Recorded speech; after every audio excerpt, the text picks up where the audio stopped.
32வது ஸ்லோகம். யத்ருச்சயா சோபபன்னம்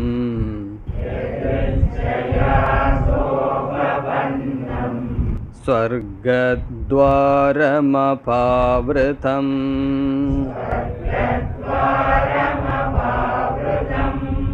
சுகினஹ க்ஷத்ரியாः பார்த்த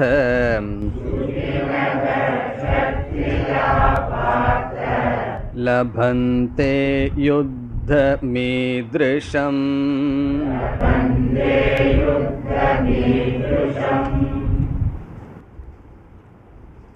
ஆத்ம அனாத்மாவின் அடிப்படையில் சோகப்பட வேண்டிய அவசியமில்லை என்று பகவான் கூறியதற்கு பிறகு 31வது ஸ்லோகத்திலிருந்து தர்ம அதர்ம அடிப்படையில் சோகப்பட வேண்டிய அவசியமில்லை என்று கூறுகின்றார். 31வது ஸ்லோகத்தில் கூறினார், ஸ்வதர்மம் அபிச்ச அவேக்ஷிய. ஸ்வதர்மத்தை நோக்கும் பொழுது ந விகம்பிதும் அர்ஹசி, நீ தயங்க வேண்டாம், பயப்பட வேண்டாம், கலங்க வேண்டிய அவசியம் இல்லை. காரணம், தர்ம யுத்தத்தை காட்டிலும் க்ஷத்ரியனுக்கு ஸ்ரேயஸ், நல்ல மார்க்கம் அல்லது நல்லது வேறு ஒன்றும் கிடையாது. பிறகு 32வது ஸ்லோகத்தில் யத்ருச்சயாச்ச உபபன்னம், இந்த தர்ம யுத்தமானது உனக்கு கிடைத்துள்ளது எப்படி என்றால் எதிர்ச்சயா. எதிர்ச்சா என்றால் பை சான்ஸ், அதிர்ஷ்டவசமாக, முயற்சி செய்யாமல். எதிர்ச்சயா உபபன்னம் என்றால் உனக்கு வந்துள்ளது. என்ன வந்துள்ளது என்றால் தர்ம யுத்தம் செய்ய வாய்ப்பு உனக்கு எதிர்ச்சையாக கிடைத்துள்ளது. பிறகு மீதி சொற்களில் இது எப்படிப்பட்ட யுத்தம் என்று பகவான் வர்ணனை செய்கின்றார். ஸ்வர்கத்வாரம் அபாவிருதம். ஸ்வர்கத்வாரம் என்றால் சொர்க்கத்தினுடைய கதவு, நுழைவாயில். அபாவிருதம் என்றால் திறப்பது. எது என்றால் யுத்தம். இந்த சொல் யுத்தத்திற்கு அடைமொழி. உனக்கு கிடைத்துள்ள யுத்தமானது சொர்க்கத்தினுடைய வாயிலை திறப்பதாக இருக்கின்றது. சொர்க்கத்வாரத்தினுடைய திறவுகோலாக இந்த யுத்தம் அமைந்துள்ளது. சொர்க்கத்வாரத்தை அபாவிருதம் என்றால் திறப்பது. எது என்றால் யுத்தம். அதை கடைசியில் சொல்றார், யுத்தம் ஈத்ருஷம், இப்படிப்பட்ட யுத்தமானது சொர்க்கத்தின் நுழைவாயிலாக இருக்கின்றது. இப்படிப்பட்ட தர்ம யுத்தம் செய்வதற்கு யாருக்கு வாய்ப்பு கிடைக்கும்? பகவான் கூறுகின்றார், சுகினக க்ஷத்ரியாக லபந்தே. சுகினக என்றால் அதிர்ஷ்டமுடைய. அதிர்ஷ்டமுடைய க்ஷத்ரியர்களுக்கு கிடைக்கின்றது. லபந்தே என்றால் கிடைக்கின்றது. ஹே பார்த்த, ஹே அர்ஜுன. அர்ஜுனா, அதிர்ஷ்டமுள்ள க்ஷத்ரியர்களுக்குத்தான் இப்படிப்பட்ட யுத்தமானது கிடைக்கின்றது. ஈத்ருஷம் யுத்தம் என்றால் இவ்விதமான யுத்தம். இவ்விதமான யுத்தம் என்றால் எவ்விதமான? தர்மாத் யுத்தாத், தர்மத்திலிருந்து பிசகாத, தர்மத்திலிருந்து வேறுபடாத அல்லது தர்ம யுத்தமானது சுகினக க்ஷத்ரியாக, அதிர்ஷ்டமுள்ள க்ஷத்ரியர்களுக்குத்தான் லபந்தே கிடைக்கின்றது. பிறகு இது எப்படிப்பட்டது? சொர்க்கத்தின் திறவுகோலாக இருக்கின்றது. அப்படிப்பட்ட யுத்தம் உனக்கு எதிர்ச்சையாக வந்துள்ளது. ஆகவே நீ என்ன செய்ய வேண்டும்? யுத்தம் செய்ய வேண்டும். சுகினக என்பதை க்ஷத்ரியாக என்பதற்கு அடைமொழியாக எடுத்துக்கொண்டு பொருள் பார்த்தோம். சுகினக என்றால் அதிர்ஷ்டமுடைய க்ஷத்திரியர்களுக்கு இந்த யுத்தம் கிடைக்கின்றது. அல்லது வேறு விதத்திலும் இதை நாம் படிக்கலாம். க்ஷத்ரியாக ஈதிருஷம் யுத்தம் லபந்தே, க்ஷத்திரியர்களுக்கு இப்படிப்பட்ட யுத்தமானது கிடைக்கின்றது. அப்படி கிடைக்கின்ற க்ஷத்திரியர்கள் சுகினக பவந்தி, அவர்கள் சுகத்தை அனுபவிப்பார்கள் என்று. சுகினகங்கிற வார்த்தையை தனியாக எடுத்துக்கொண்டால் எந்த க்ஷத்திரியர்களுக்கு இப்படி யுத்தம் கிடைக்கின்றதோ அவர்கள் சுகத்தை அடைபவர்களாக ஆவார்கள். அல்லது சுகத்தை உடைய அதிர்ஷ்டத்தை உடைய க்ஷத்திரியர்கள் இப்படிப்பட்ட யுத்தத்தை அடைகிறார்கள். உனக்கு அது கிடைத்துள்ளது, ஆகவே நீ யுத்தம் செய்ய வேண்டும். இனி பகவான் மேலும் தொடர்கின்றார். 33வது ஸ்லோகம். அத சேத்வமிமம் தர்ம்யம்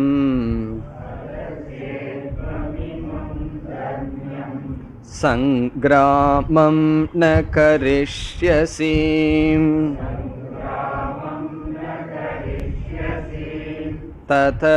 ததஸ்வதர்மம் கீர்த்திம் ச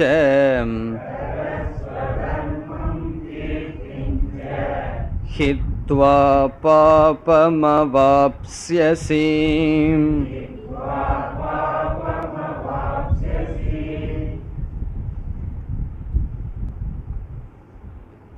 இந்த ஸ்லோகத்தில் நீ ஸ்வதர்மத்தை செய்யவில்லை என்றால் என்ன விளைவு வரும் என்று பகவான் எச்சரிக்கை கொடுக்கின்றார். மறைமுகமாக அப்படியே அர்ஜுனனை மிரட்டி பார்க்கின்றார். நீ ஒழுங்காக உன்னுடைய யுத்தத்தை ஸ்வதர்மத்தை செய்யவில்லை என்றால் அதனுடைய விளைவு என்ன என்பதை பகவான் காட்டுகின்றார். காரணம் என்ன? அர்ஜுனனுக்கு யுத்தம் செய்யலாம் செய்யக்கூடாது என்கின்ற வாய்ப்பு இருக்கின்றது. நீ யுத்தத்தை செய்தால் சொர்க்கத்திற்கு செல்லலாம், யுத்தத்திலேயே இறந்தா உடனே சொர்க்கம் கிடைக்கும், அல்லது ராஜ்யமும் கிடைக்கும், பிறகு சொர்க்கமும் கிடைக்கும். யுத்தம் செய்யவில்லை என்றால் என்னென்ன விளைவுகள் வரும் என்று பகவான் அர்ஜுனனுக்கு காட்டுகின்றார். என்னென்ன விளைவுகள் வரும்? ஒரு கால் அர்ஜுனன் யுத்தத்திலிருந்து தன்னுடைய கடமையை செய்யாமல் சென்று விட்டால் என்னென்ன விளைவுகள் வரும்? 2 விதத்தில் தோஷம் வரும் என்று பகவான் கூறுகின்றார். ஒரு தோஷமானது இகலோகத்தில் வருகின்ற கஷ்டம். உயிரோடு இருக்கும் வரைக்கும் உனக்கு என்னென்ன கஷ்டம் வரும்னு சொல்லுகின்றார். பிறகு இறந்ததற்கு பிறகு என்ன தோஷம் வரும் அதையும் பகவான் கூறுகின்றார். ஆகவே ஸ்வதர்ம அகரணே, ஸ்வதர்மத்தை செய்யவில்லை என்றால் இகலோக துக்கம் என்ன, பரலோக துக்கம் என்ன என்பதை பகவான் காட்டுகின்றார். நீ உன்னுடைய கடமையை செய்தால் என்ன பலன்னு சொன்னார். கடமையை செய்யவில்லை என்றால் நீ இறக்கும் வரைக்கும் உனக்கு என்ன கஷ்டம் வரும், இறந்ததற்கு பிறகு உனக்கு என்ன நிலை வரும், என்ன பலன் வரும், அதை காட்டுகின்றார். இகலோக துக்கம் என்பது அகீர்த்தி என்று கூறுகின்றார். அகீர்த்தி என்றால் இகழ்ச்சி. பரலோக துக்கம் என்பது நரகம்.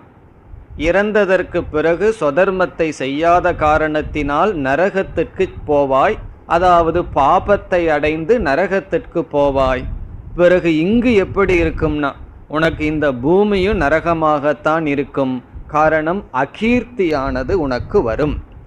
கீர்த்தி என்றால் புகழ், அகீர்த்தி என்றால் இகழ், இகழ்ச்சியானது உனக்கு வரும் என்று பகவான் கூறுகின்றார். அதுதான் இந்த ஸ்லோகத்தின் சாரம். இப்பொழுது ஸ்லோகத்திற்குள் செல்லலாம். அதசேத், அதசேத் என்றால் ஒரு கால். ஒரு கால் அர்ஜுனன் யுத்தம் செய்துவிட்டால் இந்த பிரச்சனையெல்லாம் வராது. ஒரு கால் நீ யுத்தம் செய்யவில்லை என்றால், சப்போஸ் அதசேத் துவம் இமம் தர்மியம் சங்கிராமம். துவம் என்றால் நீ, இமம் இந்த, தர்மியம் என்றால் தர்மத்திற்கு உட்பட்ட, சங்கிராமம் என்றால் யுத்தம், ஃபைட்டிங், சங்கிராமம், ந கரிஷ்யசி செய்யவில்லை என்றால், ஒரு கால் நீ இந்த தர்ம யுத்தத்தை மேற்கொள்ளவில்லை என்றால், ந கரிஷ்யசி என்றால் நீ இந்த யுத்தத்தை செய்யவில்லை என்றால், இந்த கண்டிஷன் அர்ஜுனன் செய்துட்டா இதெல்லாம் வராது. அப்படி செய்யவில்லை என்றால் என்ன வருமாம்? 2 தோஷத்தை கூறுகின்றார். ததக, ததக என்றால் நீ செய்யாத காரணத்தினால், ஒரு கால் நீ செய்யவில்லை என்றால் அதன் விளைவாக ஸ்வதர்மம் கீர்த்திம் ச. ஸ்வதர்மம் என்றால் உன்னுடைய தர்மத்தை, கீர்த்தி என்றால் உனக்கு கிடைத்துள்ள புகழை, ஹித்துவா அதை நீ விட்டவனாக எதை அடைவாய்?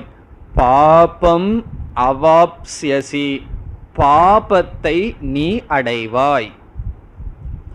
அவாப்ஸ்யசி என்றால் அடைவாய். ஃபியூச்சர் டென்ஸில் சொல்றார், எதிர்காலத்தில் சொல்றார் பகவான். காரணம் என்ன? இது நடக்கவில்லை.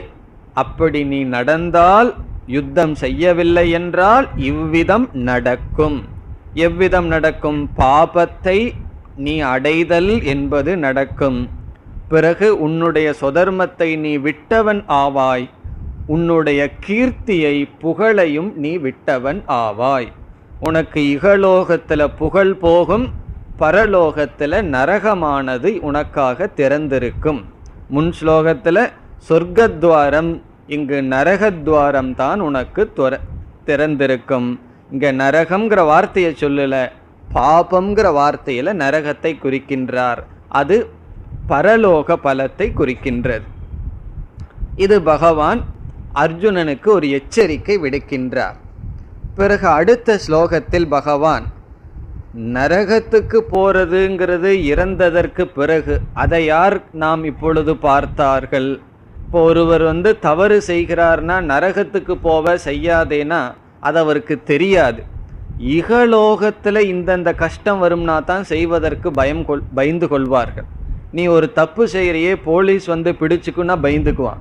நரகத்துக்கு போவேன்னா அது யாரு கண்டா செஞ்சிடலான்னு செய்வார்கள். ஆகவே இகலோகத்தில் வர்ற கஷ்டம்தான் நமக்கு முன்னாடி இருக்கும். நரகத்துக்கு போகிறதுக்கு பயந்துட்டா தப்பு செய்யாமல் இருக்கார்கள்.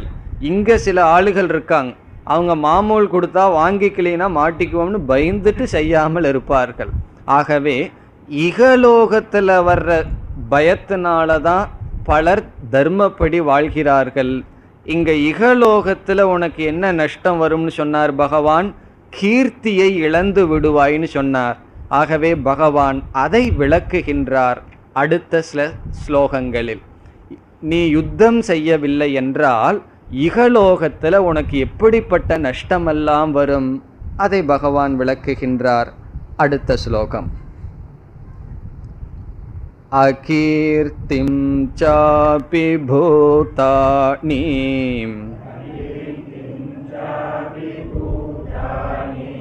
கதயிஷ்யந்தி தே வ்யயாம்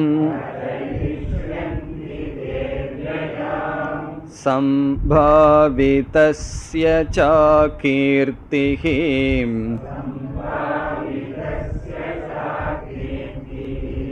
மரணாததிரிச்யதே.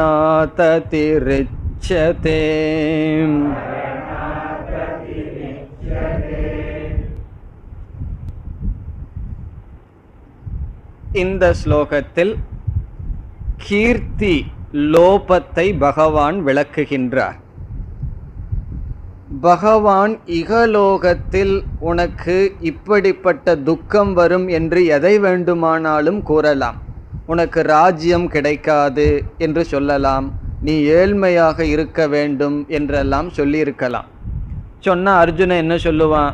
எனக்கு ஏற்கனவே வனவாசத்துல எல்லாம் இருந்து பழக்கம் இருக்குது, நான் இருந்துருவேன்னு சொல்லிடுவான் அர்ஜுனன். ஆகவே எதை சொன்னால் அர்ஜுனனால் ஏற்றுக்கொள்ள முடியாதோ அதை பகவான் கூறுகின்றார். க்ஷத்திரியர்களுக்கு இருக்கின்ற பலகீனம் கீர்த்தி. அது க்ஷத்திரியர்களுடைய சுபாவம். அதெல்லாம் நமக்கு நல்லா தெரியும். அரசியலுக்கு உள்ள வந்த உடனே என்ன எதிர்பார்ப்பார்கள்? பிரசித்தி, தன்னுடைய பெயர் எல்லா இடத்திலும் இருக்கணும். பஸ்ஸு முதல் கொண்டு ஊர் பேர் முதல் கொண்டு எல்லாம் தன்னுடைய இன்ஷில் இருக்கணும்னு விரும்புவார்கள். இது என்னன்னா க்ஷத்திரியர்களுடைய பலகீனம். ஒரு க்ஷத்திரியனுக்கு எல்லா க்ஷத்திரியர்களுக்கும் தன்னுடைய பெயர் விளங்க வேண்டும் என்று அந்த புகழில் மயக்கம், மோகம் என்பது இருக்கும். ஒருவனுக்கு புகழே இல்லைன்னு வச்சுக்கோம், அவனுக்கு ஒரு அவமானம் வருதுன்னா அந்த அவமானம் பெருசாவே இருக்காது. ஆனால் யார் புகழில் உச்ச நிலைக்கு சென்று அவர்களுக்கு ஒரு அவமானம் வந்தால் அதை பகவான் சொல்றார் மரணத்தை விட மோசம்னு சொல்றார். அவர்கள் மரணம் அடைவதை விட என்ன துக்கம் வருமோ அந்த துக்கத்தை அனுபவிப்பார்கள் என்று அதை பகவான் இங்கு கூறுகின்றார். அர்ஜுனனாகிய நீ புகழினுடைய உச்ச கட்டத்தில் இருக்கின்றாய். பாண்டவர்களுக்குள்ளேயே கூட அர்ஜுனா ரொம்ப பிரசித்தமா இருக்கான். தர்மராஜா எவ்வளவு தர்மப்படி வாழ்ந்தாலும் பிரசித்தி யாருக்கு கிடைச்சது? அர்ஜுனனுக்கு கிடைச்சது, அவனுடைய வீரம், செயல்திறன். இதனால் அப்படிப்பட்ட நீ கீர்த்தியை இழந்து மரணத்தை விட மோசமான நிலைக்கு நீ சென்று விடுவாய் என்று அந்த கீர்த்தி புகழை இழந்தால் என்னென்ன மனநிலை உனக்கு வரும், அது எதற்கு சமம் என்றெல்லாம் பகவான் விளக்குகின்றார். இது அனுபவத்திலும் உண்மை. யார் சமுதாயத்துக்குள்ள போய் அதிகமாக கொஞ்ச நாள் இருக்கிறார்களோ அவர்களுக்கு அந்த புகழ்ல அடிக்ஷன் ஆயிரும். புகழே வராதவர்களுக்கு புகழ்ல அடிக்ஷன் இல்லைன்னு சொன்னால் அதை அனுபவிக்கல, அதனால தெரியல. இப்போ ஒருவன் இருக்கான், அவன் ஒரு பெரிய மகாத்மா ஆகலை, சாதாரண மனிதன். அவனுக்கு சில பழக்கங்கள் இல்லைன்னு வச்சுக்குவோம், மது, சிகரெட் எல்லாம். அவன் சின்ன வயசுல அதற்கு சந்தர்ப்பம் கிடைக்கல, அடிக்ஷனுக்கு சான்ஸ் கிடைக்கல, அதனால அப்படியே இருந்துடுறான். அதை அடிக்ஷனுக்கு சான்ஸ் கிடைச்சவன் இருக்கானே, அவன் விடவே மாட்டான். காரணம் என்ன? அதை அனுபவிச்சு மனசு பழகிடுதுன்னு சொன்னா அதை விடுவதுங்கிறது கஷ்டம். அப்படி 4 பேர்த்துக்கு முன்னாடி ஒருவன் பிரசித்தமா இருந்து பழகிட்டான்னு சொன்னா அதனுடைய சுகத்தை அனுபவிச்சிருக்கான். அதுலேயும் ஒரு அல்ப சுகம் இருக்கு, அதை அனுபவிச்சிருக்கான். காரணம் என்ன? ஒருவன் அப்படியே போகும்போது 4 பேர் எந்திரிச்சு நின்று சல்யூட் பண்ணா அந்த ஈகோவுக்கு ஒரு சாட்டிஸ்ஃபேக்ஷன் கிடைக்குது, அந்த அகங்காரத்துக்கு ஒரு திருப்தி கிடைக்குது. அந்த திருப்தியை அனுபவித்தவன் அதை அவனால் விட முடியாது. பிறகு அவனுக்கு ரிட்டையர்மெண்ட் எல்லாம் ஆனதுக்கப்புறம் போகும்போது எல்லாம் திட்ட ஆரம்பிச்சாங்கன்னா எப்படி இருக்குன்னா அதுதான் பலன். ஒருவர் சொன்னார், பெரிய ஆஃபீஸில் வேலை செஞ்சுட்டு இருக்கிறவர், அவர் சொல்லலை, அவரை பார்த்து இனியொருவர் சொன்னார், அவர் இருக்கிற வரைக்கும் லஞ்சத்திலேயே வீடெல்லாம் கட்டி கோடிக்கணக்கில், அந்த காலத்தில் லட்சாதிபதிம்பார்கள், இந்த காலத்தில் கோடீஸ்வரங்கிறது தான் சாதாரணமாக இருக்குது. அவ்வளவு தூரம் சம்பாதிச்சார். பிறகு என்ன ஆச்சுன்னா ரிட்டையர் ஆனதுக்கப்புறம் யார் மதிப்பா அவர்களை? அவர் எவ்வளவு வேதனைப்பட்டார் என்று அவர் விளக்கினார். இப்போது நமக்கு மதிப்பு, உண்மையான மதிப்புங்கிறது நேர்மையில் வருகின்றது, பொய்யான மதிப்பு அப்படிங்கிறது பொருளில் வருகின்றது. இந்த பொருள், பதவி, இதை அனுபவித்த புத்தி, பொருளும் பதவியும் அந்த பவர் அது போயிடுதுன்னா அதுதான் துக்கம். அதை பகவான் எடுத்து அப்படியே அர்ஜுனனுக்கு காட்டுறார். ஒரு கால் நீ இந்த யுத்தத்திலிருந்து போயிட்டீன்னா உனக்கு ஒரு அகீர்த்தி வரும், எல்லாமே உன்னை நிந்தனை செய்வார்கள், உன்னை திட்டுவார்கள், அதை பொறுத்துட்டு உன்னால இருக்க முடியாது அர்ஜுனா, ஆகவே யுத்தம் செய்ய வேண்டும் என்று பகவான் கூறுகின்றார். அதனால தான் ஒருவர் சொல்லுவார், பவர் அப்படிங்கிறது மதுவை விட மோர் இன்டாக்சிகேஷன் தேன் ஒயின் அப்படின்னு சொல்லுவார்கள். ஒரு பொசிஷன், பவர், எனக்கெல்லாம் அது இல்லை. ஏன்னா நம்மள இன்னும் சாதாரண பியூன் வேலையில் இருக்கோம், அதனால் நமக்கு தெரியாது. அந்த பொசிஷனில் இருந்துட்டு பிறகுதான் நமக்கு தெரியும், அதை அனுபவிச்சார் தான் தெரியும் அது எவ்வளவு தூரம் புத்திய மோகத்துக்குள் உட்படுத்தும் என்று. அர்ஜுன அனுபவிச்சிருக்கான். ஆகவே பகவான் அதை சுட்டி காட்டுகின்றார். ஒரு கால் நீ உனக்கு அகீர்த்தி வந்தால் அதை தாங்கிக் கொள்ளும் சக்தி உனக்கு கிடையாது. அப்படி ஒருவர் தாங்கிட்டார்னு சொன்னா அவர் மகாத்மா. அது யாருன்னா தாயுமானவர் போன்றவர்கள். தாயுமானவர் தமிழில் நல்ல பாடல்கள் எழுதியிருக்கார். அவருடைய பூர்வீக வாழ்க்கை என்னன்னா, ஒரு ராஜாவுக்கு மந்திரியா இருந்திருக்கார். ஒரு சூழ்நிலையில் அவரை தவறாக நடக்க வேண்டிய சூழ்நிலை வந்தது. அவர் செய்ய மாட்டேன்னு சொன்னார். உடனே என்ன, இப்போ நடக்கிற மாதிரி தான் அவரை அனுப்பிச்சிட்டாங்க வெளியே. அதற்கப்புறம் வைராக்கியத்தை வந்தவர் அதே ஸ்ட்ரீட்டில் கௌபீனத்தோடு திரிஞ்சார். காரணம் என்னன்னா, அவர் ஒரு மகாத்மா. ஆகவே சாதாரண மனுஷுக்கு அதை தாங்கிக்கிறதுக்கு சக்தி இல்லை. அதைத்தான் பகவான் இப்பொழுது எடுத்து விளக்குகின்றார். இது சாதாரண சைக்காலஜி, அதை பகவான் கையாளுகின்றார். என்ன சொல்றாருன்னு பார்ப்போம்.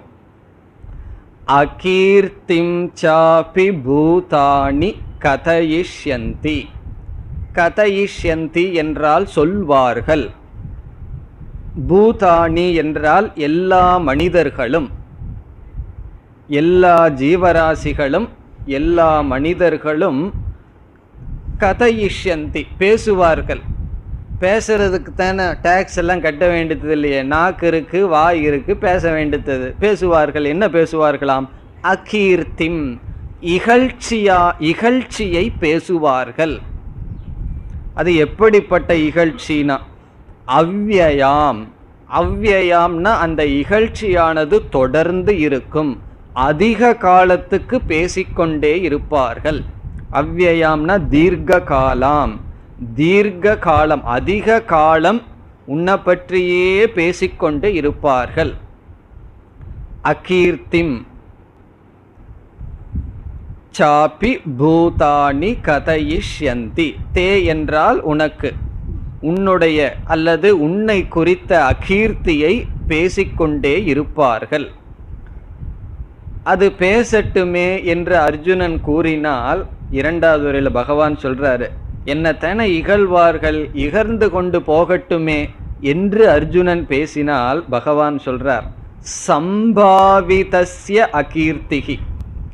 சம்பாவிதஸ்ய என்றால் யாருக்கு புகழ் ஏற்கனவே அடையப்பட்டுள்ளதோ அவர்களுக்கு. இந்த வார்த்தை நமக்கு தெரியும், சம்பாவனா. சம்பாவனான்னு சொன்ன என்ன, உடனே கேஷ், பணம்னு நினைச்சுக்குவோம். சம்பாவனா என்றால் மரியாதை செய்தல்.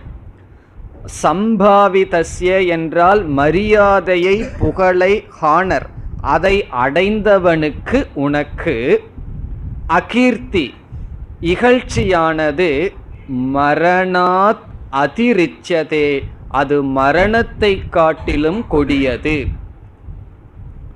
சம்பாவிதஸ்ய, ஒரு புகழும் வராதவனுக்கு அகீர்த்திங்கிறது அது ஒன்றும் பண்ணிராது.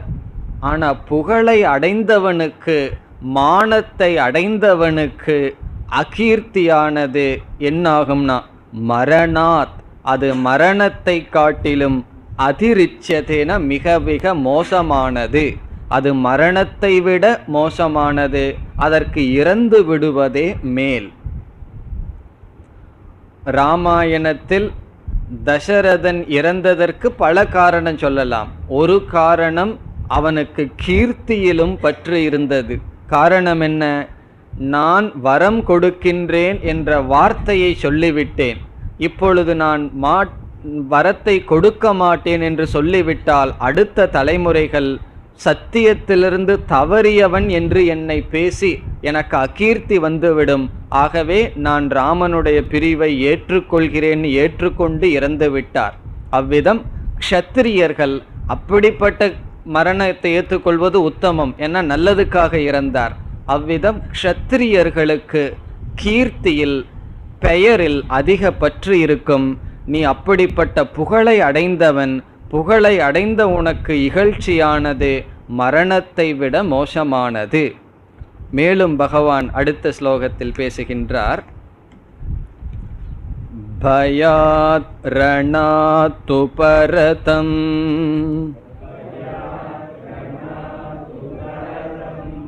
மம்ஸ்யந்தே த்வாம் மகாரதாஹ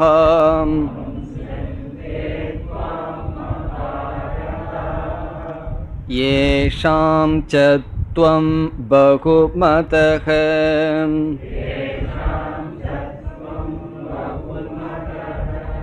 भूत्वा यास्यसि लाघवम्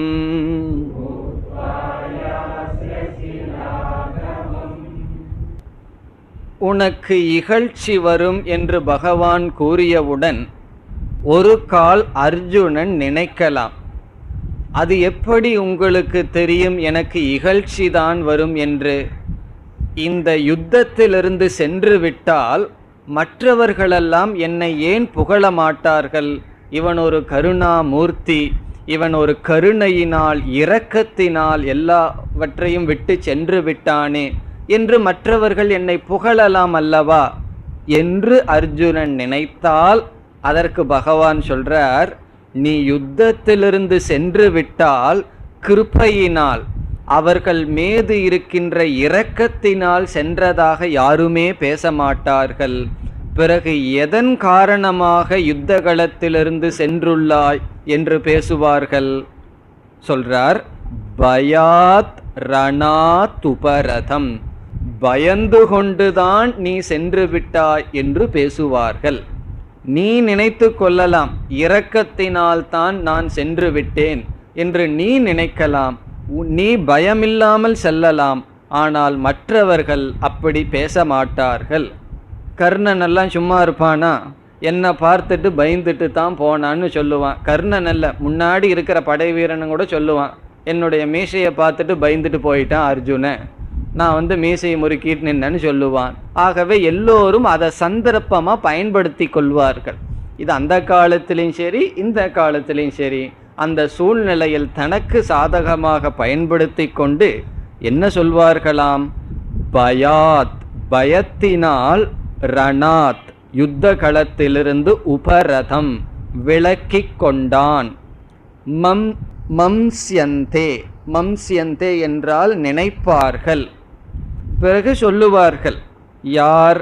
மகாரதாகா, பெரிய பெரிய வீரர்கள், மகாரதர்கள். மம்ஸ்யந்தே, கருதுவார்கள். யாரை? துவாம், உன்னை. நீ, உன்னை என்ன நினைப்பார்கள்? பயத்திலிருந்து நீ சென்று விட்டாய் என்றுதான் மகாரதர்கள், பெரிய பெரிய வீரர்கள் நினைப்பார்கள். நீ நினைப்பது போல் இரக்கத்தின் வசப்பட்டு சென்று விட்டாய் என்று அவர்கள் நினைக்க மாட்டார்கள். அதனால பகவான் என்ன நிச்சயம் என்றார்? கண்டிப்பா உனக்கு அகீர்த்தி தான் வரும். நீ யுத்தம் செய்யலேன்னு சொன்னா உனக்கு புகழ் வராது, இகழ்தான் வரும் என்று சொல்கின்றார். பிறகு மீண்டும் சொல்றார், ஏஷாம் ச துவம் பகுமதக. ஏஷாம் என்றால் எவர்களிடத்தில், துவம் நீ, பகுமதக, பகுமதக என்றால் நல்ல மதிப்பை பெற்றிருந்தாயோ. பகுமதக என்றால் மதிப்பு.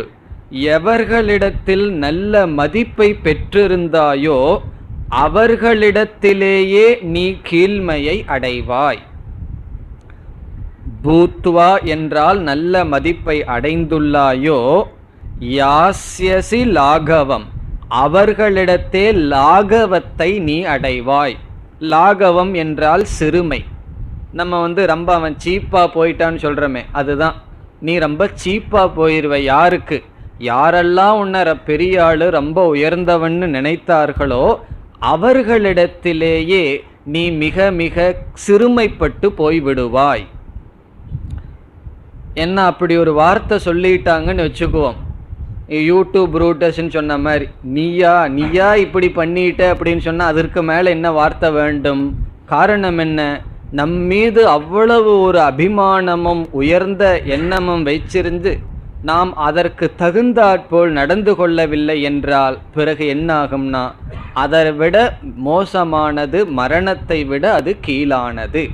ஆகவே எவர்களிடத்தில் நீ ஒரு பெரிய மதிப்பையும் மரியாதையும் அடைந்துள்ளாயோ அவர்களிடத்திலேயே லாகவம், லாகவம்னா ரொம்ப எளிமையான கீழ்மையான நிலையை, யாஸ்யசி, நீ அடைந்து விடுவாய். ஆகவே என்னன்னா இதையெல்லாம் நினைச்சு பார்த்து யுத்தம் செய்ய வேண்டும், அதாவது உன்னுடைய கடமையை செய்ய வேண்டும். மீண்டும் பகவான் கூறுகின்றார், அவாச்யவாதாம்ச்ச பகூன்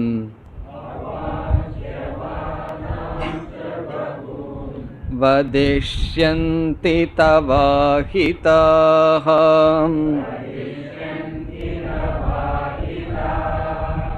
நிந்தந்தஸ்தவ சாமர்த்யம்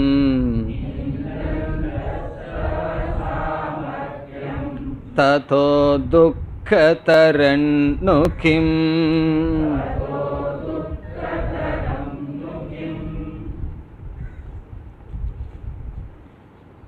இதே கருத்தை தான் பகவான் கூறி வருகின்றார். முதல் வரியில் கடைசி சொல் தவ அஹிதாகா. தவ என்றால் உன்னுடைய, அஹிதாகா என்றால் பகைவர்கள். உன்னுடைய பகைவர்கள் வதிஷ்யந்தி பேசுவார்கள். அஹிதாகா பகைவர்கள், வதிஷ்யந்தி பேசுவார்கள். என்ன பேசுவார்களாம்? அவாச்சிய வாதான், வார்த்தைகளை அவர்கள் பேசுவார்கள். மெட்ராஸில் பேசுகிற லோக்கல் லாங்குவேஜ், அப்படிப்பட்ட வார்த்தைகளை எல்லாம் பேசுவார்கள். அவாச்சியம், அது வாயிலேயே சொல்லக்கூடாது. அப்படிப்பட்ட தவறான சொற்கள், அது ஒன்று இரண்டல்ல, பகூன், பல சொற்களை வதிஷ்யந்தி உன்னுடைய பகைவர்கள் பேசுவார்கள். அப்படி பேசும் பொழுது வேற என்ன செய்வார்களாம்?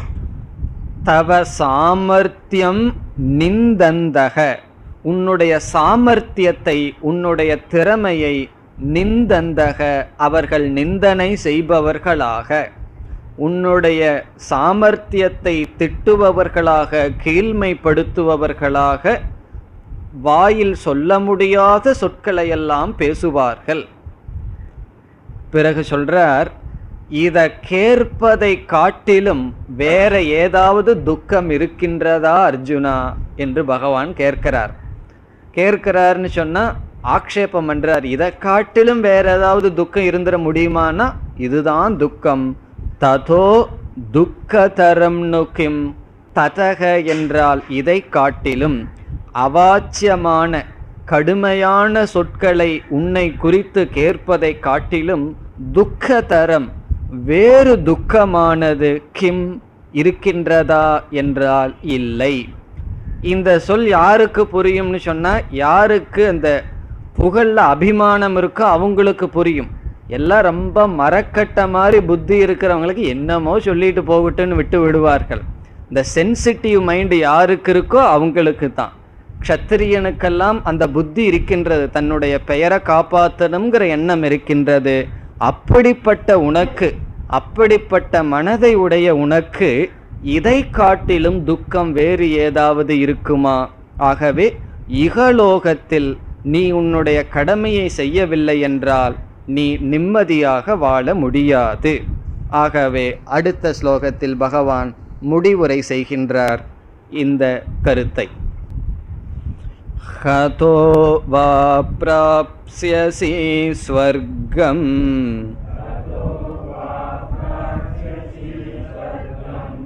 ஜித்வா வா போக்ஷ்யசே மஹீம் தஸ்மாதுத்திஷ்ட கௌந்தேய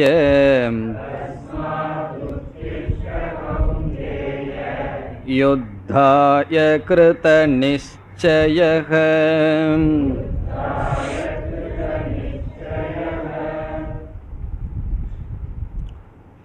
இந்த ஸ்லோகத்தில் பகவான் முடிவுரை செய்கின்றார். எங்க ஆரம்பித்தார்? 31வது ஸ்லோகத்தில் தர்மா தர்ம அடிப்படையில் நீ உன்னுடைய சொதர்மத்தை செய்ய வேண்டும் என்று ஆரம்பித்த பகவான் இந்த ஸ்லோகத்தில் முடிவுரை செய்கின்றார். இந்த யுத்தத்தில் ஈடுபட்டால் 2 நடக்கலாம். ஒன்று, அர்ஜுனன் யுத்தத்தில் இறந்து விடலாம், அல்லது வெற்றியை அடையலாம். பகவான் சொல்றார், 2மே உனக்கு லாபம். எப்படி? ஹதக வா, நீ கொல்லப்பட்டால், ஹதோவா என்றால் நீ கொல்லப்பட்டால், ஸ்வர்க்கம் பிராப்ஸ்யசி, சொர்க்கத்தை அடைவாய். உடனே நீ நேரா சொர்க்கத்துக்கு தான் போவே. எங்க? இந்த பூமியில், இந்த ரணபூமியில் நீ கொல்லப்பட்டால், யுத்தகளத்தில் நீ கொல்லப்பட்டால், நேரடியாக பிராப்ஸ்யசி சொர்க்கம், சொர்க்கத்தை அனுபவிப்பாய். ஒரு கால் நீ இதை வென்றுவிட்டால், ஜித்வாவா, ஜித்வா என்றால் வெற்றியை அடைந்தால், மஹீம், மஹீம் என்றால் பூமி, இந்த பூமியை போக்ஷ்யசே நீ அனுபவிப்பாய். வென்றால் இந்த பூமியை அனுபவிப்பாய், இறந்து விட்டால் சொர்க்கத்திற்கு செல்வாய். பகவான் சொல்லல நான் கூட இருக்கிறப்பா உன்னை இறக்க விட மாட்டேன்னு பகவான் சொல்லல. சொல்றார், நீ என் மேல நம்பிக்கை இல்லாம செத்து போவன்னு நினைச்சின்னு வச்சுக்குவோம், இருந்தாலும் சொர்க்கம்தான் கிடைக்கும். அல்லது வெற்றி அடைந்தால் நீ போக்ஷ்யசே அனுபவிப்பாய். ஆகவே நீ இப்ப என்ன செய்யணும்? கௌந்தேய, ஹே அர்ஜுனா, தஸ்மாத், ஆகவே உத்திஷ்ட, நீ எழுந்திரு. எழுந்துருன்னு சொன்னா எதற்கு வேணாலும் எழுந்திருக்கலாம், எழுந்து ஓடுறதுக்கும் எழுந்திருக்கலாம், ஏன்னா உட்கார்ந்துட்டு இருக்கானே. இப்ப எதற்கு எழுந்திருக்கணும்னா, யுத்தாய உத்திஷ்ட, யுத்தத்திற்காக நீ எழுந்திரு. எப்படி எழுந்திருக்கணும்? கிருத நிச்சயக, எழுந்ததுக்கு அப்புறம் திடீர்னு மீண்டும் சந்தேகம் வரக்கூடாது. நிச்சயம் செய்தவனாக, கிருத நிச்சயகன்னு சொன்னா நிச்சயம் செய்தவனாக, யுத்தத்திற்காக என்றால் என்ன? கடமைக்காக எழுந்திரு. கிளாஸ் முடிஞ்சோடனே நீங்கள்லாம் யுத்தத்துக்காக எழுந்துருங்கன்னு சொன்னால் என்ன ஆகும்? அது வீட்டில் போய் பார்த்துக்கிறேன்னு சொல்லக்கூடாது, கடமையை செய்ய வேண்டும். அதான் பகவான் சங்கரர் சொல்லுவார், எப்பெல்லாம் யுத்தஸ்வ, யுத்தம் செய்யன்னு சொன்னால் ஸ்வதர்மம் குரு, கடமையை செய்யன்னு நம்ம டிரான்ஸ்லேஷன் பண்ணிக்கணும். ஆகவே நீ எழுந்திரு. எதற்கு எழுந்திரு? உன்னுடைய கடமையை செய்ய நிச்சயம் செய்தவனாக நீ எழுந்திரு என்று பகவான் கூறி முடிக்கின்றார். இனி அடுத்த ஸ்லோகம். சுகதுக்கே சமே கிருத்வாம்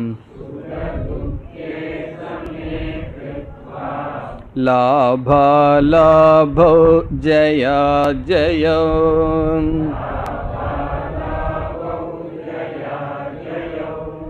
ததோ யுத்தாய யுஜ்யஸ்வ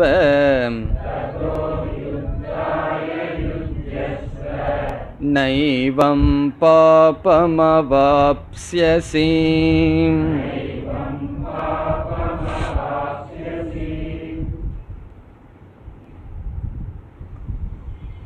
இந்த ஸ்லோகம் கர்மயோகத்தினுடைய விதை, கர்மயோகத்தினுடைய சாரம். இங்கு பகவான் எப்படிப்பட்ட பாவனையுடன் உன்னுடைய சொதர்மத்தை செய்ய வேண்டும் என்று கூறுகின்றார். நீ உன்னுடைய கடமையை செய்யும் பொழுது எப்படிப்பட்ட ஆட்டிடியூட், பாவனை உன்னுடைய மனதில் கொள்ள வேண்டும் என்று பேசுகின்றார். நாம் எப்படிப்பட்ட பாவனையுடன் நம்முடைய செயல்களை செய்கின்றோம் என்பதை விளக்குகின்ற தத்துவம்தான் கர்மயோகம் என்று சொல்லப்படுகின்றது. கர்மயோகம் என்றால் எப்படிப்பட்ட பாவனையில் நம்முடைய கடமைகளை, கர்மத்தை செய்ய வேண்டும், அல்லது புத்தி யோகம் என்றும் சொல்லலாம். இங்கு கர்மயோகம் என்றால் நாம் மேற்கொள்ள வேண்டிய ஆட்டிடியூட், அதை இங்கு பகவான் கூறுகின்றார். இந்த கர்மயோகத்தை இதற்கு பிறகு பகவான் விளக்க இருக்கின்றார். ஆகவே அந்த கர்மயோகத்தினுடைய விதையை இங்கு விதைக்கின்றார். இங்க கொஞ்சம் தண்ணியை விட்டு செடி வர்ற மாதிரி பேசுவார். 3வது அத்தியாயத்தில் முழு கர்மயோகத்தை விளக்குவார்.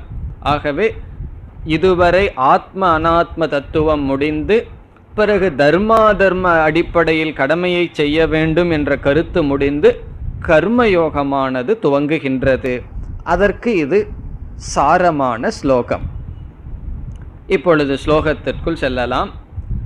சுகதுக்கே லாபாலாபோ ஜயா ஜயோ, இதையெல்லாம் என்ன பண்ணணுமா? சமே கிருத்வா, சுக துக்கத்தை, லாப அலாபம், லாபம் என்றால் லாபம், அது நமக்கு எல்லாத்துக்கும் தெரியும். அலாபம் என்றால் நஷ்டம். லாபத்தையும் நஷ்டத்தையும் சமே கிருத்வா சமமாக செய்து, ஜெய அஜக என்றால் வெற்றி தோல்வி, இதையையும் சமே கிருத்வா சமமாக செய்து நீ உன்னுடைய கடமையில் ஈடுபட வேண்டும். ததக யுத்தாய யுஜ்யஸ்வ. ததக என்றால் இவைகளையெல்லாம் சமப்படுத்தி, யுத்தாய யுத்தத்தில், யுஜ்யஸ்வ உன்னை பொருத்திக்கொள், உன்னுடைய கடமையில் உன்னை நீ ஈடுபடுத்து. யுஜ்யஸ்வன ஈடுபடுத்திக்கொள், யுத்தாய கடமையில். அப்படி செய்தால் என்ன கிடைக்கும்னா, நைவம் பாபம் அவாப்ஸ்யசி, இவ்விதம் செய்தால் பாபத்தை அடைய மாட்டாய். ஏவம் என்றால் இந்த விதத்தில் யுத்தத்தை செய்தால் பாபம் ந அவாப்ஸ்யசி, பாபத்தை அடைய மாட்டாய். இப்ப முதல் வரியில பகவான் என்ன சொல்கின்றார்? சுக துக்கம், லாப அலாபம், ஜெய அஜயக. வெற்றி என்பது நமக்கு வந்தால் அதையே நம்ம என்ன சொல்லுவோம்? லாபம்னு சொல்லுவோம். ஆகவே வெற்றியினுடைய விளைவு லாபம். ஒரு சக்சஸ்ன்னு வந்தால் உடனே கெயின்னு சொல்லுவோம். அந்த கெயின் அப்படின்னு வந்ததுன்னா அது எதுவாக இருக்கும்? நமக்கு அது சுகத்தை கொடுக்கும். ஆகவே இது தலைகீழாக போகுது. வெற்றி நமக்கு வந்தால் அது லாபமாக நமக்கு தெரியும். எது லாபமாக இருக்கின்றதோ அது சுகமாக நமக்கு இருக்கும். இனி அதை எதிர் விதத்தில் சொன்னால், தோல்வி என்றால் அதை நஷ்டம்னு சொல்லுவோம். எது நஷ்டமோ அது துக்கமாக நமக்கு தெரியும். ஆகவே சுகம், லாபம், ஜெயம்ங்கிறதுக்கு அதனுடைய ஆர்டர் எப்படி நாம் படிக்க வேண்டும்? வெற்றி, லாபம், சுகம், தோல்வி, நஷ்டம், துக்கம், இவைகளையெல்லாம் என்ன பண்ணணும்னு சொல்றார்? சமே கிருத்துவா, சமப்படுத்து என்று பகவான் கூறுகின்றார். இதனுடைய பொருள் என்ன? இவைகளை சமப்படுத்து என்றால் அதைத்தானே பண்ணிட்டு இருக்கோம். லாபமெல்லாம் ரொம்ப வந்ததுன்னா ஆடிட்டர் ஆஃபீஸில் போய் கொடுத்து இன்கம் டேக்ஸு போகும்போது சமப்படுத்தி தானே கொடுத்துட்ருக்கோம். லாபம் வந்த மாதிரியே காட்டாத, சமப்படுத்தி தானே பண்ணிகிட்டு இருக்கேன்னா அந்த சமம் அல்ல இது. இந்த இடத்துல சங்கராச்சாரியார் சொல்றார், சமப்படுத்துதல் என்றால் ராகத்வேஷௌ அக்ருத்வா, ராகத்வேஷத்தை செய்யாமல் என்று பொருள். இப்ப சமப்படுத்துதல் என்றால் வெறுப்பு வெறுப்பை துறந்து என்று பொருள். அதையே எப்படி நம்ம புரிஞ்சுக்கணும்? எதுல விருப்பத்தை துறக்கணும், எதுல வெறுப்பை துறக்கணும்னு கரெக்டாக கனெக்ட் பண்ணணும். நான் துக்கத்தில் விருப்பத்தை திறந்துட்டேன், நஷ்டத்தில் விருப்பத்தை துறந்து விட்டேன்னு சொல்ல வேண்டிய அவசியம் இல்லை. ஏற்கனவே அது துறந்து விட்டாச்சு. பிறகு சுகத்தில், லாபத்தில், வெற்றியில் ராகம் அகிருத்வா என்று பொருள். சுகத்திலும் லாபத்திலும் வெற்றியிலும் பற்றை துறந்து, அடுத்தது நீங்களே சொல்லலாம், துக்கத்தில், நஷ்டத்தில், தோல்வியில் துவேஷத்தை துறந்து, வெறுப்பை துறந்து. ஆகவே சமே கிருத்வா என்றால் விருப்பு வெறுப்பை துறந்து நீ உன்னுடைய கடமையில் ஈடுபட வேண்டும். விருப்பு வெறுப்பு என்றால் சுகத்தில் விருப்பத்தையும் துக்கத்தில் வெறுப்பையும், லாபத்தில் விருப்பத்தையும் நஷ்டத்தில் வெறுப்பையும், வெற்றியில் விருப்பத்தையும் தோல்வியில் வெறுப்பையும் துறக்க வேண்டும். இந்த இடத்தில் இதற்கு நாம் விளக்கம் பார்க்க வேண்டாம். காரணம் என்னவென்றால் இது அதிகமாக விளக்கத்திற்கு உரிய விஷயம். அது எப்படி நம்ம வெற்றியில் விருப்பத்தை விடுறது, லாபத்தில் விருப்பம் இல்லைன்னா எப்படி வியாபாரம் பண்ண முடியும், அல்லது சுகத்தில் எப்படி விருப்பத்தை விட முடியும் என்ற கேள்விகளெல்லாம் வரும். அதை கர்மயோக விஷயத்தில் நாம் விசாரம் செய்யலாம். இப்பொழுது இதனுடைய லிட்டரல் மீனிங், இதனுடைய மொழிபெயர்ப்பு மட்டும் நமக்கு போதும். பிறகு அந்த இடத்தில் விசாரம் செய்யும் பொழுது பார்க்கலாம். காரணம், இந்த அத்தியாயத்திலும் விசாரம் செய்வோம், அடுத்த அத்தியாயம் முழுவதும் கர்மயோகத்தை விசாரம் செய்வோம். அப்பொழுது பகவான் என்ன சொல்ல விரும்புகின்றார் என்ற விசாரத்தில் புரிந்து கொள்வோம். இந்த ஸ்லோகம் கர்மயோகத்தினுடைய சாரம், விதை. இனி நாம் அடுத்த ஸ்லோகத்திற்கு செல்லலாம். ஏஷா தே பிஹிதா சாங்க்யே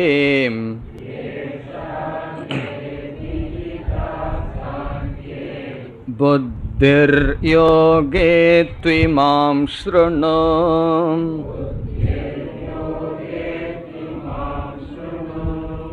புத்யா யுக்தோ யயா பார்த்த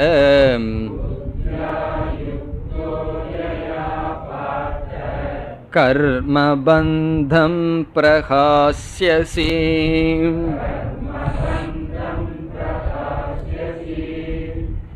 இந்த ஸ்லோகத்தில் பகவான் இதுவரை பேசிய கருத்துக்கு முடிவுரை செய்து கர்மயோகத்திற்கு முகவுரை கொடுக்கின்றார். இதுவரை பேசிய கருத்துக்கு முடிவுரை செய்தல் ஒரு கருத்து. இனிமேல் பேசப்போகின்ற கர்மயோகத்திற்கு முகவுரை கொடுக்கின்றார். இதில் உண்மையிலேயே சென்ற ஸ்லோகத்தில் கர்மயோகத்தினுடைய சாரம் வந்துவிட்டது. ஆகவே சென்ற ஸ்லோகத்தை நம்ம விட்டுட்டு மீதி ஸ்லோகங்களை எடுத்துக்கொண்டால் இதுவரை பேசியதனுடைய முடிவுரை இங்கு வரும். பிறகு சென்ற ஸ்லோகத்தை கர்மயோகத்தில் நம்ம புரிந்து கொள்ள வேண்டும். கர்மயோகத்தை அறிமுகப்படுத்துகின்றார். அதுதான் இந்த ஸ்லோகத்தினுடைய சாரம். இந்த ஸ்லோகத்தில் பகவான் என்ன செய்கிறார் என்றால், தன்னுடைய உபதேசத்தை, கீதா சாஸ்திரத்தை விபாகம் செய்கின்றார், பிரிக்கின்றார். தான் பேச எடுத்துக்கொண்ட தலைப்பையே பகவானே பிரித்து காட்டுறார். எப்படி பிரிக்கின்றார் என்றால், இதுவரை உனக்கு ஆத்ம ஞான விஷயமான கருத்தானது பேசப்பட்டது என்று கூறுகின்றார். இதற்கு பிறகு நான் கர்மயோகத்தை பற்றி பேசுகின்றேன் என்று பகவானே பேசுகின்றார். இதனுடைய தாற்பயம் என்னவென்றால், அர்ஜுனன் சம்சாரத்தை உணர்ந்தான். எல்லோருமே சம்சாரிகளாக இருக்கிறார்கள். ஆனால் சம்சாரத்தை உணர்ந்தவர்கள் சம்சாரத்திலிருந்து விடுதலை அடைய முயற்சி செய்வார்கள். அவ்விதம் அர்ஜுனன் சம்சாரத்தை உணர்கின்றான். தனக்கு துக்கம் வருகின்றது, அதை அனுபவிக்கின்றான். பிறகு மனதில் மாற்றங்கள் வந்து பகவானிடம் சரணடைகின்றான். சரணடைந்து என்னுடைய துயரத்தை நீக்க, மன நிறைவை கொடுக்க உபாயம் கொடுங்கள் என்று கேட்கின்றான். பகவான் என்ன செய்தார்? முதலில் இந்த சம்சாரம் நீங்க வேண்டும் என்றால் அடியிலிருந்து ஆழமாக இருக்கின்ற காரணத்திலிருந்து நீங்க வேண்டும் என்றால் ஆத்ம ஞானம்தான் நேரடியான உபாயம் என்று முதலில் காட்டிவிட்டார். அது ஒரு சாஸ்திரத்தினுடைய இலக்கணம். சாஸ்திரத்தினுடைய மைய கருத்தை முதலிலும் சொல்லணும், இடையிலும் சொல்லணும், கடைசியிலும் சொல்லணும். ஆகவே உபக்கிரம உபசம்ஹாரம் என்று சொல்வார்கள். ஆரம்பத்திலையும் சொல்லி கடைசியிலையும் சொல்லி இடையிலையும் சொல்லணும். ஆகவே எடுத்தவுடன் ஆத்ம ஞானத்தை சொன்னார். இந்த இப்படிப்பட்ட ஆத்ம ஞானத்தை அடைந்தால்தான் ஒருவன் துயரத்திலிருந்து விடுதலை அடைய முடியும். இனி அடுத்ததாக இந்த ஆத்ம ஞானத்தை அடைவதற்கு யோக்கியதை என்று அதை ஒன்றை அடைய வேண்டும். இப்போ எல்லோருக்குமே ஆத்ம ஞானத்தை உபாயமாக வாங்கி அந்த ஞானத்திலிருந்து சம்சாரத்தில் விடுதலை அடைவதற்கு முடியாது. அது நம்ம சாதாரண அனுபவத்தில் பார்த்தோம்னா, நம்ம உடம்பில் ஏதோ ஒரு நோய் இருக்கின்றது. டாக்டர் பார்த்து சொல்லியிருக்கார், ஆப்ரேஷன் செய்தால்தான் அந்த நோயிலிருந்து விடுதலை அடைய முடியும். ஆகவே அந்த நோயிலிருந்து நேரடியாக விடுதலை அடையணும்னா என்ன? அறுவை சிகிச்சை செய்வதுதான் நேரடியான உபாயம். ஆனால் அவருக்கு அதற்கு முன் என்ன செய்வார்கள், பிபி இருக்கா சுகர் இருக்கான்னு மற்றதெல்லாம் டெஸ்ட் பண்ணுவார்கள். ஆகவே எடுத்த உடனே சரி நேராக கூட்டிகிட்டு போய் ஆப்ரேஷன் தியேட்டரில் போட்டு ஆரம்பிச்சிருவாரா? செய்யக்கூடாது, செய்ய மாட்டார்கள். முதல்ல என்ன செய்வார், இந்த அறுவை சிகிச்சைக்கு அவர் தகுதியான சோதனை இடுவார். அதற்கு பிறகுதான் அவர் ஆப்ரேஷன் பண்ணுவார். இப்போ கண்ணில் ஒரு சின்ன கோளாறுன்னு வச்சுக்குவோம், அவர் இருமல் வந்துட்டு இருக்கும் பொழுது போய் அதில் பண்ணிட்டு இருந்தால் என்ன ஆகும்னா, ஒரு இருமல் பண்ணும்போது அது கண்ணுக்குள்ளே போயிடும் அந்த ஊசியெல்லாம். இப்போ அதெல்லாம் இல்லாத சமயத்தில் தான் ஐ ஆப்ரேஷன் பண்ணணும். ஆகவே அறுவை சிகிச்சை என்பது நேரடியான சாதனையாக இருந்தால் அந்த சாதனை வேலை செய்யணும்னா அதற்கு தகுதியாகணுமே. அது சில சமயம் ஒரு வாரம் வச்சிருப்பார்கள். இந்த காலத்துல எல்லாம் ஆப்ரேஷன்னா ஒரு நாள் பண்ணி 2வது நாள் வீட்டுக்கு போங்கன்றாங்க. எங்கள் ஹாஸ்பிட்டலில் இருக்க வேண்டாம்னு சொல்லிடுறார்கள். காரணம் என்ன, அவ்வளவு அட்வான்ஸ்டு. ஆனால் எவ்வளவு நாள் ரெஸ்ட் எடுக்க வேண்டியது இருக்குன்னா அதிக நாள் ப்ரிப்பரேஷன் பண்ணணும். அதே தத்துவம்தான் ஆத்ம ஞானத்தை அடைஞ்சு சம்சாரத்தை நீக்கிறது சுலபம். ஆத்ம ஞானம்ங்கிற ஒரு மீன்ஸ் உபாயம் நமக்கு அது ஒரு மீன்ஸாக பயன்படணும்னு சொன்னால் அதற்கு நாம் தகுதியை அடைய வேண்டும். அந்த தகுதியை கொடுப்பது தான் கர்மயோகம். இப்போ கர்மயோகத்திற்கும் ஆத்ம ஞானத்துக்கும் உள்ள சம்பந்தம் என்ன, இது ரொம்ப முக்கியமான கருத்து. இதை நம்ம இன்னைக்கு புரிஞ்சோம்னா தான் சரியாக படிச்சுட்டு போவோம். ஆத்ம ஞானம் நேரடியான ஒரு சாதனை. எதற்கு, நம்முடைய சம்சாரத்தை நீக்குவதற்கு, நம்முடைய மன துயரத்தை நீக்குவதற்கு. ஆனால் அது எப்பொழுது சாதனையாக பயன்படும், அது எப்பொழுது ஒரு மீன்ஸாக இருக்கும்னு சொன்னால் அதற்கு நாம் தகுதியை அடைய வேண்டும். அது என்ன தகுதி, ஏற்கனவே பார்த்திருக்கோம். சாதன சதுஷ்டய சம்பத்திகி, விவேகம் வைராகியம் முமுட்சுத்துவம் சமதமாதிகள், இப்படிப்பட்ட சில தகுதிகள் நமக்கு இருந்தால்தான் அந்த தகுதியோட சாஸ்திரத்தினுடைய உபதேசம் கேட்கப்பட்டால் சாஸ்திரம் வேலை செய்யும். இல்லை அப்படின்னா என்னன்னா ஒரு எஃபெக்டும் வராது. ஹோமியோபதி மருந்து மாதிரி அது போகும். ஏன்னா சில பேர் சொல்லுவார்கள் ஹோமியோபதி மருந்து சைடு எஃபெக்டே இருக்காதுன்னா, அது எஃபெக்ட் இருந்தால் தானே சைடு எஃபெக்ட் இருக்கு. என்ன ஒருத்தர் சொன்னார், ஹோமியோபதி மருந்து ஒன்று சாப்பிட்டு பார்த்தா வேலை செய்யலையே, என்ன பண்ணுறது, அது எஃபெக்டே இல்லை சைடு எஃபெக்டே இல்லைன்னா. அப்படி இந்த நான் ஹோமியோபதியை திட்டுறேன்னு சொல்ல வேண்டாம், ஒரு உதாரணத்துக்கு சொல்கிறேன். ஒரு சாஸ்திரம் உள்ளே போய் வேலை செய்யணும்னு சொன்னால் ஏதோ ஒன்று செய்யணும். அது ஏதாவது செய்யணும்னு சொன்னால் அந்த உள்ளே போய் வேலை செய்யறதுக்கு ஏதாவது தகுதி தேவை. அந்த தகுதியை கொடுக்கறது தான் கர்மயோகம். அந்த சாஸ்திர விபாகம் பகவான் செய்கிறார்னு சங்கரர் அறிமுகப்படுத்துகின்றார். ஏன்னா பகவானே பிரித்து சொல்கிறார், இதுவரைக்கும் நான் ஒரு விதமாக கருத்தை பேசினேன், இனிமேல் இனியொரு விதத்தில் நான் பேசப் போகின்றேன்னு சொல்லி பிரிக்கின்றார். அதற்கு காரணம் என்ன, அறிவுதான் மோட்சத்தை கொடுக்கும்னு சொன்னாலும் அந்த அறிவு ஏற்பட, அறிவு நிலைப்பட சில தகுதிகள் நமக்கு தேவை. அந்த விவேகம் வைராகியம், குறிப்பாக அந்த வைராகியம், விவேகம் எப்படியாவது வந்துடும், கொஞ்சம் புத்தி இருந்ததுன்னா விவேகம் வந்துடும். அந்த விவேகம் வைராகியமாக கன்வெர்ட் ஆகணும். விவேகம் என்பது காய் போல, வைராகியம்ங்கிறது பழத்தை போல. அது விவேகம் பழுத்தா அந்த பழுத்த விவேகம் வைராகியம். வைராகியம்ங்கிறது ஒரு விதமான மென்டல் மெச்சூரிட்டி, ஒரு விதமான மனநிலை, இந்த உலகத்தை பார்க்கின்ற விதம். அந்த வைராகியம் மனசில் வரணும்னு சொன்னால், அப்படி ஒரு பாவனை வர வேண்டும் என்றால் கர்மயோகம் என்ற வாழ்க்கையை மேற்கொள்ள வேண்டும். இனி யூகேஜியிலிருந்து போவோம். சாதாரணமாக ஸ்டெப் பை ஸ்டெப்பாக சொல்லணும். ஆனால் இங்கே பகவான் கீதையில் எப்படி ஆரம்பிச்சிருக்கார், முதல்ல ஹையஸ்டில் சொல்லிட்டார், அதற்கு பிறகு அதை லட்சியமாக காமிச்சிட்டார்.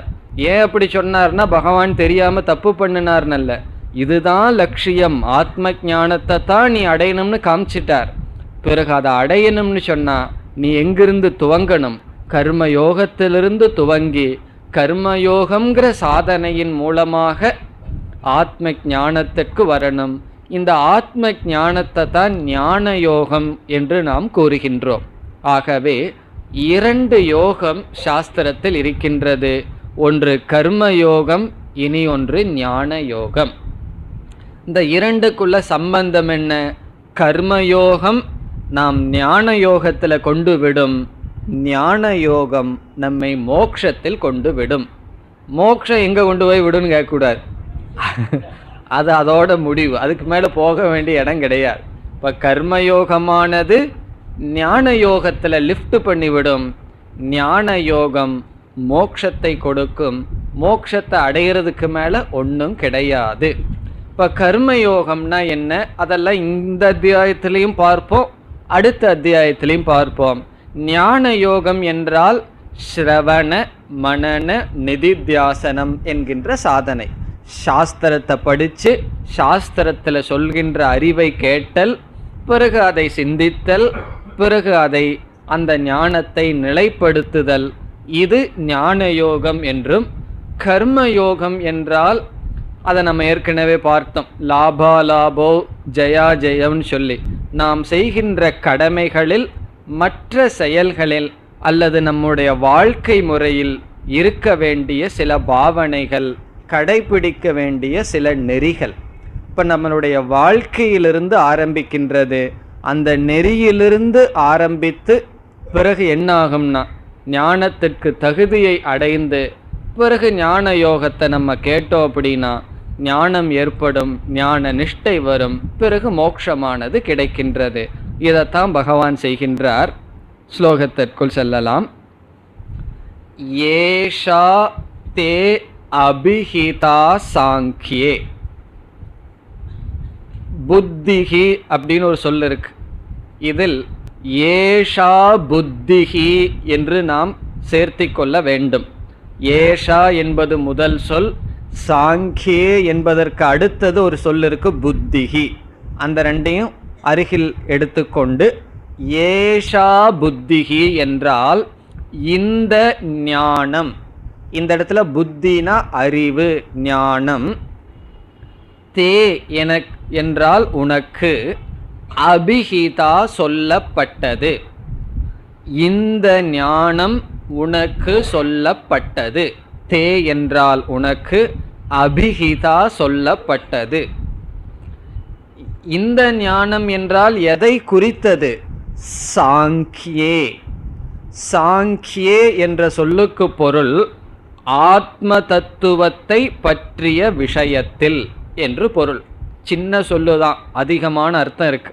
சாங்கியே என்றால் ஆத்ம தத்துவத்தை பற்றிய விஷயத்தில். ஆத்ம தத்துவத்தை பற்றிய விஷயத்தில் இந்த அறிவானது உனக்கு கொடுக்கப்பட்டது. சாங்கியம் என்றால் ஆத்ம தத்துவம் என்று பொருள். சாங்கியம் என்றால் ஆத்ம தத்துவம். சாங்கியே என்றால் 7வது விபக்தி, அந்த விஷயத்தில். ஆத்ம தத்துவ விஷயே, ஆத்ம தத்துவ விஷயத்தில் உனக்கு அறிவானது கொடுக்கப்பட்டது இதுவரை.